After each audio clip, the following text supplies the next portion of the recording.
So welcome everybody to another Behind the Theme. Today we will continue our look into the history of An Lushan and his rebellion to replace the Tang Dynasty. Now, after being stripped of all his titles and avoiding being executed for a second time, An's talent saw him rise again, and by 740 AD, An had reached the rank of Bingma Si, or the Pinglu army. He did this by carefully cultivating relationships with other officials, generals, and even bribed messengers from the emperor, who were sent as messengers to the Pinglu army. Thus, by 741 AD, his reach had gotten to the imperial censor on tour to inspect the region, and with his support, the emperor promoted An to be the commandant of the Ying prefecture and the commander of the Pinglu army.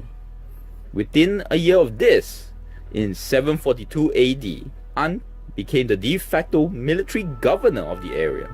As if this was not enough, within another year, in 743 AD, An would go to the capital Chang'an again, except this time as an honored man coming to pay homage to the emperor. It is said Emperor Shuangzong treated him well and even allowed him to visit the palace at all times. It was then he was able to interject himself into court politics. On top of the usual tribute of rare items from the north, such as rare animals and jewels, the barbarian general also used his quotation marks barbarian charm to ingratiate himself with the emperor by playing up on Chinese stereotypes of him and his physical state, such as the popular story of how An responded when the emperor joked about An and his obesity by asking, "What does this barbaric belly contain?" To which An responded, "Other than a faithful heart, there is nothing else." Another story has An even showing disrespect to the crown prince Li Heng by refusing to bow to him. The reason being that he was a barbarian and did not understand the idea of a crown prince and formal ceremony. When Emperor Shuangzong told An that Li Heng was like a reserve emperor after Shuangzong's death, An responded by saying, "I am foolish.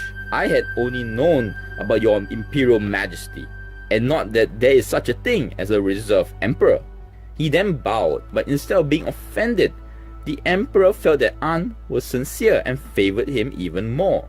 An, though, is not a fool, and thus he did not put all his eggs into one basket, and knew that he had to also gain favor with those close to the emperor. And this of course included the emperor's favorite concubine, Yang Guifei. The most famous of these stories was one which took place 3 days after one of An Lushan's birthdays. He was jokingly dressed as a baby, again due to his obesity, and brought to the women's quarters and given a mock adoption ceremony by Yang.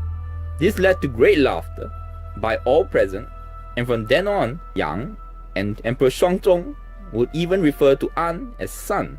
Now, all this favor would usually lead to infighting with other powerful officials like the Chancellor, Li Lingfu, but due to his barbarian heritage, Li did not deem him as much a threat as the native Han officials, and in fact, in addition to Pinglu, he was also awarded the title of military governor of Fangyang Circuit, which in modern times is located in modern Beijing.